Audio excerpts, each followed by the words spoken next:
Rejin S Unnithan. ഇക്കാര്യത്തിൽ ഇപ്പോഴും സംശയം നിലനിൽക്കുകയാണല്ലോ.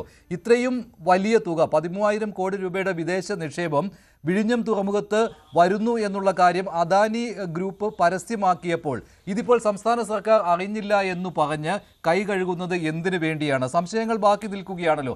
അങ്ങനെ സംസ്ഥാന സർക്കാരിനെ അറിയിക്കാതെ ഇങ്ങനെയൊരു വലിയ തീരുമാനം, അതും പരസ്യമായിട്ട്, ഇത് രഹസ്യമായിട്ട് കിട്ടിയ വിവരം കൂടിയല്ല, ഇത് പരസ്യമായിട്ട് വാർത്താക്കുറിപ്പിന്റെ രൂപത്തിൽ തന്നെ മാധ്യമങ്ങൾക്ക് നൽകിയതാണ്. നോക്കൂ, ഇതിനകത്ത് കേരളത്തിലെ ബഹുമാനപ്പെട്ട മുഖ്യമന്ത്രി, കേരള നിയമസഭയിൽ നമ്മളെല്ലാവരും ബഹുമാനിക്കുന്ന, നമ്മളെല്ലാവരും കണ്ടുകൊണ്ടിരിക്കുന്ന, നമുക്ക് എല്ലാവർക്കും വിശ്വാസമുള്ള കേരള നിയമസഭയിൽ ബഹുമാനപ്പെട്ട പ്രതിപക്ഷ നേതാവ് ഇതേ ചോദ്യങ്ങൾ തന്നെ കേരള മുഖ്യമന്ത്രിയോട് ചോദിക്കുകയും അദ്ദേഹം അതിന്റെ ഏതാണ്ട് എല്ലാവർക്കും മനസ്സിലാകുന്ന രീതിയിലേക്കുള്ള അതുമായി ബന്ധപ്പെട്ട ഉത്തരം നൽകുകയും ചെയ്തു. എന്താണ് നമ്മുടെ കേരളത്തെ സംബന്ധിച്ച് വിഴിഞ്ഞം തുറമുഖ പദ്ധതി എന്ന് പറയുന്നത് അസറ്റാണ്. ഏതാണ്ട് 600 കിലോമീറ്ററോളം കടൽ പ്രദേശങ്ങളുള്ള, കടൽ തീരങ്ങളുള്ള നമ്മുടെ കേരളം, ഏതാണ്ട് 2 തുറമുഖങ്ങളുള്ള, 17 മിനി തുറമുഖങ്ങളുള്ള, ഒരു കണ്ടെയ്നർ ടെർമിനലുള്ള ഒരു കേരളത്തെ സംബന്ധിച്ച് കേരളത്തിന്റെ ഭാവി എന്ന് പറയുന്നത് നമുക്കറിയാമല്ലോ. ഈ തുറമുഖങ്ങളും തുറമുഖ പദ്ധതികളും ഒക്കെയായി ബന്ധപ്പെട്ട് വലിയൊരു വികസനം സ്വപ്നം കണ്ടുകൊണ്ടാണ് ഈ ഗവൺമെന്റ് അധികാരത്തിലേക്ക് വരുന്നതും അതുമായി ബന്ധപ്പെട്ട് ബജറ്റിൽ ഉൾപ്പെടെയുള്ള കാര്യങ്ങൾ വെച്ചുകൊണ്ടാണ് ഈ ഗവൺമെന്റ് മുന്നോട്ട് പോയിക്കൊണ്ടിരിക്കുന്നത്. അപ്പോൾ ദീർഘവീക്ഷണമുള്ള ഒരു ഗവൺമെന്റ് എന്ന രീതിയിൽ മുൻ ഗവൺമെന്റ്, അതായത് പിണറായി വിജയൻ ഗവൺമെന്റിന് മുമ്പായിട്ടുള്ള ഉമ്മൻചാണ്ടി ഗവൺമെന്റ് ദീർഘവീക്ഷണത്തിന്റെ ഫലമായിട്ട് വിഴിഞ്ഞം തുറമുഖ പദ്ധതി എന്ന് പറയുന്ന പദ്ധതി കൊണ്ടുവരികയും അതുമായി ബന്ധപ്പെട്ട DPR തയ്യാറാക്കുകയും ആഗോള ടെൻഡർ ഒരുക്കുകയും അതുമായി ബന്ധപ്പെട്ട പ്രാരംഭ നടപടികളെല്ലാം പൂർത്തീകരിച്ച് ഒരു വലിയ വികസന പദ്ധതി എന്ന രീതിയിലേക്ക് വിഴിഞ്ഞം തുറമുഖ പദ്ധതി മാറ്റിയെടുക്കുന്ന രീതിയിലേക്ക് കൊണ്ടുവരികയും പിണറായി വിജയന്റെ ഗവൺമെന്റ് അധികാരത്തിലേക്ക് വന്ന് അതുമായി ബന്ധപ്പെട്ട് നിൽക്കുകയും അത് ഉദ്ഘാടനം ചെയ്യുകയും ചെയ്തിട്ട് പോയിട്ടുണ്ട്.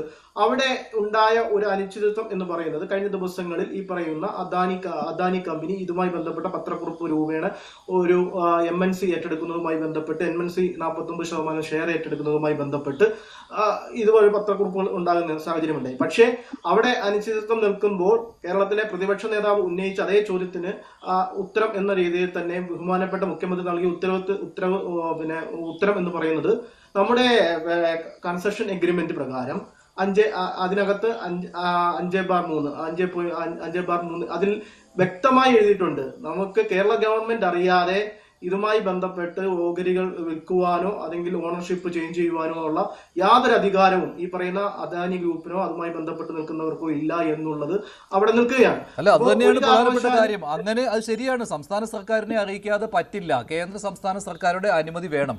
പക്ഷേ ഒന്നുകിൽ ഈ അനുമതിക്ക് പ്രയാസമില്ല എന്നുള്ള കാര്യം അദാനി ഗ്രൂപ്പിന് അറിയാം. കാരണം വികസനത്തിന് തടസ്സം നിൽക്കുകയില്ല, സംസ്ഥാന സർക്കാരും കേന്ദ്ര സർക്കാരും വിദേശ നിക്ഷേപമാണ് വരുന്നത്. അതുകൊണ്ട് അവർ ഒരു പ്രസ് റിലീസ് തയ്യാറാക്കി അറിയിക്കുന്നു. പക്ഷെ അങ്ങനെയും ആയിരിക്കില്ല. എന്തായാലും ഇതേക്കുറിച്ചുള്ളൊരു കൂടിയാലോചന ഉണ്ടാകാതെ Adani port special economic zone limited അവർ ഒരിക്കലും ഇങ്ങനൊരു വാർത്താക്കുറിപ്പ് ഇറക്കുകയില്ല. സംസ്ഥാന സർക്കാരിനെ പിന്നീട് അറിയിച്ചിട്ടുണ്ട് എന്നും ഇപ്പോൾ പറയുന്നുണ്ട്, അനുമതി തേടിയെന്നും പറയുന്നുണ്ട്. അതാണ് ഇത് അനുമതി കൊടുക്കണോ എന്ന കാര്യം പഠിക്കുന്നതിന് വേണ്ടി ഒരു സമിതിയെയും നിയോഗിച്ചിരിക്കുന്നത്. അങ്ങനെ പഠിച്ചതിന് ശേഷം അനുമതി കൊടുക്കാം എന്നുള്ളതാണല്ലോ. ഇതൊക്കെ കണ്ണിൽ പൊടിയിടുവാനുള്ള ഒരു കാര്യമായിട്ടേ തോന്നുകയുള്ളൂ. വിദേശ നിക്ഷേപം വരുന്നത് നല്ലതാണ്, പക്ഷേ അതിനെ ഇപ്പോൾ എതിർക്കുന്നത് ഇത് വിവാദമായതോടുകൂടിയാണല്ലോ. അത് മാത്രമല്ല, KC വേണുഗോപാൽ ഡൽഹിയിൽ നിന്ന് പറഞ്ഞ കാര്യം സൂപ്പർ ഗവൺമെന്റ് ആകേണ്ട അദാനി എന്നതാണ്. അത് വളരെ പ്രധാനപ്പെട്ട ഒരു കാര്യമാണ്. ഇന്നലെ നിയമസഭയിൽ അദാനി ഗ്രൂപ്പ് ഇങ്ങനെ ഒരു അനുവാദം ചോദിച്ചിട്ടില്ല എന്ന് മാത്രമേ മുഖ്യമന്ത്രി പറഞ്ഞിരുന്നുള്ളൂ. പക്ഷേ ഇന്ന് KC വേണുഗോപാൽ ഒരു മുഴം കടത്തിപ്പറയുകയാണ് ഉണ്ടായത്. അദ്ദേഹത്തിന്റെ വാക്കുകൾ കൂടി കേൾക്കാം. ശ്രീ KC വേണുഗോപാലിന്റെ പ്രതികരണത്തിലേക്ക്. അദാനിയല്ലേ വ്യക്തമാക്കേണ്ടത്? അദാനിക്ക് എന്ത് അധികാരമാണ് അങ്ങനെ ഒരു തീരുമാനം എടുക്കാൻ? ഞാൻ കണ്ടപ്പോൾ എനിക്ക് വിചിത്രമായി തോന്നി. വിഴിഞ്ഞം കരാർ അനുസരിച്ചിട്ട് സംസ്ഥാന സർക്കാരിൻ്റെ അനുമതിയില്ലാതെ ഇത്തരം കരാറുകൾ ഏർപ്പെടുത്താൻ അവകാശമില്ലാത്ത നിലക്ക് എങ്ങനെ മറ്റൊരു വലിയ ബഹുരാഷ്ട്ര കമ്പനിയുമായിട്ട് 49% ഓഹരി കൊടുക്കാൻ വേണ്ടി കരാറായി? ഞാൻ അന്വേഷിച്ചപ്പോൾ അതിന് സെബിയുടെ പെർമിഷന് കൂടെ വാങ്ങിക്കാനുള്ള നടപടി എടുക്കുന്ന പറഞ്ഞു. അതിന് മറുപടി പറയേണ്ട അദാനിയാണ്. അദാനി എന്താ സൂപ്പർ ഗവൺമെൻറ്റാണ്? കേരള സർക്കാരിനെ ഇരുട്ടിൽ നിർത്തിയിട്ട് ഇത്തരം കാര്യങ്ങൾ ചെയ്യാൻ അവർക്കാവുന്നതാണോ അവർ വിചാരിക്കുന്നത്? ഇതെന്താ BJP ഭരിക്കുന്ന സംസ്ഥാനമാണോ? BJP ഭരിക്കുന്ന സംസ്ഥാനങ്ങളിൽ അദാനി സൂപ്പറാണ്. അദാനിയുടെ തീരുമാനമാണ് നടപ്പിലാവുക, വേറെ ആരുടെ തീരുമാനം നടപ്പിലാവില്ല. അവർ തീരുമാനിക്കും. അതുപോലെയാണെന്ന് അദാനി ധരിച്ചിട്ടുണ്ടോ? അദാനിയാണ് അതിന് മറുപടി പറയേണ്ടത്. അതെ, സർക്കാരിൻ്റെ തീരുമാനം സർക്കാരിൽ മുഖ്യമന്ത്രി പറഞ്ഞല്ലോ, ഞങ്ങളാരും അറിയില്ലെന്ന്. അതുകൊണ്ടാണ് ഞാൻ പറയാറ്, മുഖ്യമന്ത്രി തന്നെ പറഞ്ഞു ഞങ്ങളെ അറിയിക്കാതെയാണ് അദാനി ചെയ്തിരിക്കുന്നത് പറഞ്ഞു. അതുകൊണ്ടാണ് ഞാൻ അത് മുഖവിലക്കെടുത്തിട്ടാണ് പറയുന്നത്.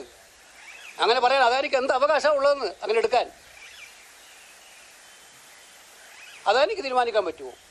കുറുക്ക് വഴിയിലൂടെ അല്ലല്ലോ കേരളത്തിൽ ഇത്തരം കാര്യങ്ങൾ നേടേണ്ടത്, നേരായ വഴിയിലൂടെയല്ലേ.